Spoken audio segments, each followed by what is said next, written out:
In the shadowy corridors of power, ancient Roman emperors concealed scandalous liaisons that shook the empire to its core. Join us as we delve into the first of their dirty secrets, the forbidden affairs that rocked the Roman world. Hidden on an isolated island, Emperor Tiberius indulged in unthinkable acts that would make your skin crawl. Twisted secrets of his secluded retreat, where no taboo was left unexplored. Tiberius succeeded Augustus, Rome's first emperor. In his life, there was nothing short of depraved. What brought the worst out of him will shock you. Removed from the glare of public view, and on several islands where he owned villas, Tiberius gave space to his own predilections. He had constant orgies, hired young boys and girls to be in his private frolics, kept an erotic library in case a performer should need an illustration of what was required, and even abused infants and toddlers. However, it was the island of Capri, off the coast of Naples, where Tiberius descended fully into debauchery, earning his reputation as one of the most depraved Roman emperors. Although his passing was not lamented, the people of Rome would soon discover that their celebration of his new successor should have been anything but that. Caligula, the notorious emperor, was infamous for his extreme decadence and debauchery. But did you know about his secret chambers and the shocking rituals that took place behind closed doors? Everyone loved Caligula when he became emperor, seeing him as the youthful, fresh face to follow Tiberius. Unfortunately, it quickly became apparent that Caligula was also a delusional megalomaniac. During his reign, Caligula fell ill with some sort of brain fever. Afterwards, his behavior changed dramatically. He would wander the palace throughout the night instead of sleeping, fly into public rages, and speak to the moon and the planet Jupiter as if they were in confidence. He had people executed and forced his own joint heir and potential rival to commit suicide.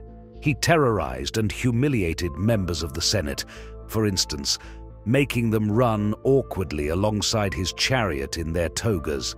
He even raped one eminent senator's wife. No one was safe. There were many rumors of Caligula's depravity, including that he supposedly committed incest with all three of his sisters.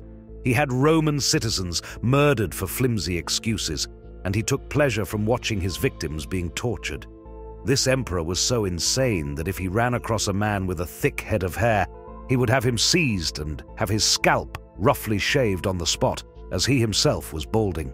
And if you think that is terrible, hear this. Once, when presiding over the sacrifice of a bull, instead of bringing down the hammer on the animal's cranium, Caligula instead deliberately smacked to the priest's assistant, who held the bull's head to death. It is claimed that he even declared war on God of the Sea, Neptune, ordering his troops to literally stab the water with their swords. And if you think that is absurd, wait until you hear about the next emperor who did not fight a god, yet claimed to be one himself. Commodus, the emperor who fancied himself as Hercules, had a dark side that was even more sinister. Step into the Colosseum of his private world. No one disputes that from the moment Commodus took over as Roman sovereign in AD 180, it was pretty much all downhill for the Roman Empire, for he was an utter megalomaniac who even renamed Rome after himself. He was obsessed with gladiatorial combat. He even performed personally in hundreds of games, often appearing both in and out of the stadium in the guise of Hercules, complete with lion skin and a club. At the age of 12, upon finding his bathwater insufficiently heated, Commodus, son and heir of Roman Emperor Marcus Aurelius, ordered the servant responsible to be thrown into the furnace.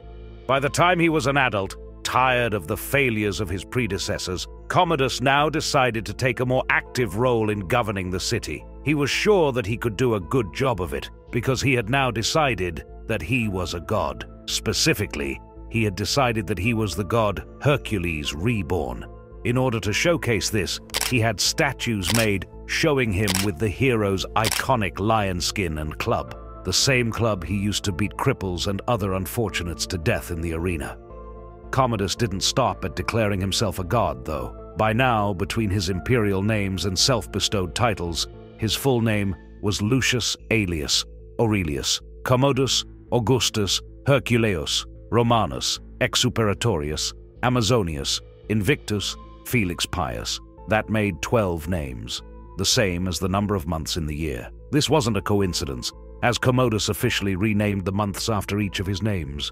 He went even further, though. After Rome was ravaged by a fire in 191 AD and needed extensive rebuilding, he decided it was no longer Rome. Rome was now Colonia Lucia Annia Commodiana, and its people were now Commodianus. And sure, you might say that he was a tyrant, but that comes nowhere near the level of the next emperor in the list. Nero, the tyrant emperor, had an obsession that went beyond cruelty. Discover the shocking depths of his madness as we uncover his gruesome secret. According to various Roman historians, he commissioned the assassination of Agrippina, his own mother and sometime lover. He wanted to poison her, then to have her crushed by a falling ceiling or drowned in a self-sinking boat, before ultimately having her murder disguised as a suicide. Soon after, fearing that his younger stepbrother might claim the throne, Nero had him murdered.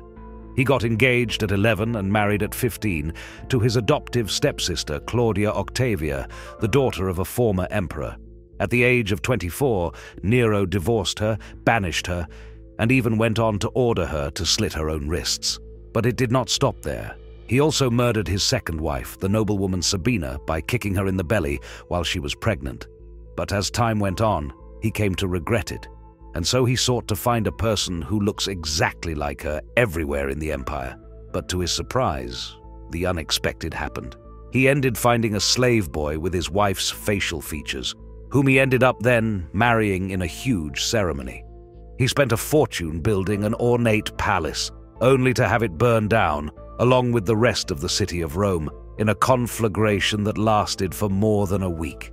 Nero, of course, watched the destruction from a safe height, while singing. Elagabalus, a Roman emperor like no other, defied societal norms with audacious gender-bending antics. But what were the real intentions behind this provocative behavior? Uncover the truth about Elagabalus's shocking secret life. Born in Syria, he became ruler at just 14. When he came to Rome as emperor, he brought with him his worship for the Eastern god Elagabalus, building a new temple, making animal sacrifices to the god each morning, and ordering that the god take precedence before all Roman gods, even Jupiter. Nicknamed after the god, the emperor also had children tortured and sacrificed. His sexual appetite was seemingly vast. Despite coming to power aged just 14, he was married 5 times, including to a Vestal virgin, and he was infamous for his sexual proclivities. He slept with men, cross-dressed, and married a male slave. He even asked doctors to castrate him and give him female organs. He appointed people at influential positions based solely on the size of their genitals. He chained women to chariots like horses and whipped them as they pulled him around. He once unleashed venomous snakes into the audience at the gladiator games, but the fun had to be stopped. He was beheaded at the age of 18 by orders of his own grandmother. Surely, peeking behind the curtains into the private lives of the Roman emperors offers an eye-opening experience into the customs, mores, and attitudes of the ancient world as they seem to repeat. The tales of promiscuity and rumors of debauchery echo from one bad emperor to the next. Were these the only ones, or are there any others who did much worse? Find out next time.